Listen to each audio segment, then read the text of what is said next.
بسم اللہ الرحمن الرحیم۔ السلام علیکم۔ تو آج ہم جدید زندگی کی جو اندرونی کشمکش ہے اس سے جڑے ایک بڑے گہرے سوال پر بات کرنے جا رہے ہیں۔ یہ سارا تجزیہ علامہ غلام احمد پرویز صاحب کی کتاب اسلام اے چیلنج ٹو ریلیجن سے لیا گیا ہے، جسے اسلامی فکر کی ایک کلاسک تصنیف مانا جاتا ہے۔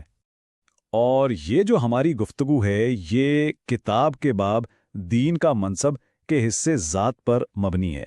بات شروع ہوتی ہے اس مشاہدے سے کہ بھائی ٹھیک ہے، اندرونی کشمکش تو شاید ہمیشہ سے ہی انسانی تجربے کا حصہ رہی ہے، لیکن لگتا ہے کہ یہ جو جدید تہذیب ہے نا، اس نے اسے اور بھی زیادہ شدت کر دیا ہے۔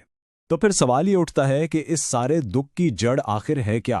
اس کی کھوج لگانے کے لیے مصنف نفسیات کے دو بہت بڑے ناموں کا رخ کرتے ہیں، اور شروعات ہوتی ہے سگمنڈ فرائڈ سے۔ اچھا، فرائڈ نے مابعدت طبیعیاتی یعنی میٹا فزیکل اصطلاحات سے گریز کیا اور اس کے بجائے اپنی پوری توجہ اس چیز پر مرکوز کی جسے انہوں نے سائیکی کہا۔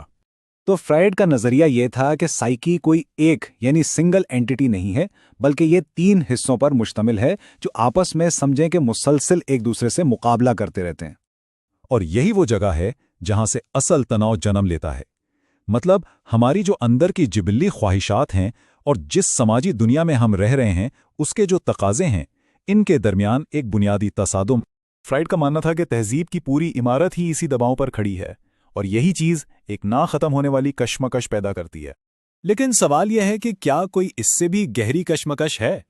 آئیے فرائڈ کے ایک اور گہرے اور شاید کچھ زیادہ پریشان کن تصور کی طرف بڑھتے ہیں۔ وقت کے ساتھ ساتھ فرائڈ اس نتیجے پر پہنچے کہ زندگی کے اندر ہی ایک بنیادی قسم کا تصادم موجود ہے۔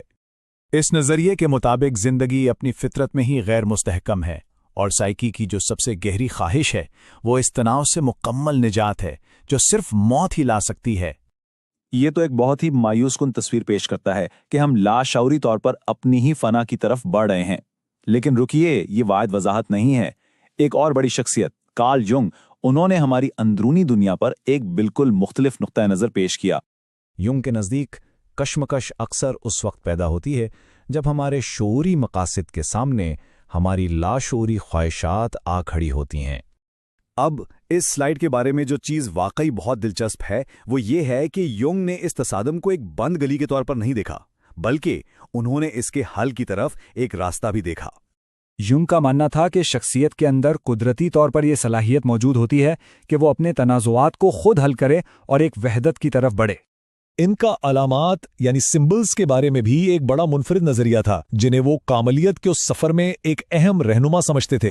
تو یہاں اہم نقطہ یہ ہے کہ جہاں فرائڈ نے جبلتوں کو دبانے اور فنا کی طرف جھکاؤ دیکھا، وہیں یونگ نے وحدت اور کاملیت کی طرف ایک بنیادی تحریک دیکھی۔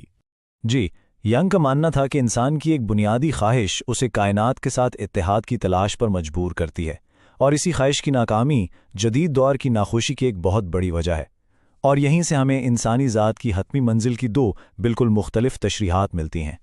یہ جو 2 متضاد نفسیاتی نقشے ہیں، یہ ہمیں اپنی اندرونی بے چینی کو سمجھنے کے مختلف راستے دکھاتے ہیں۔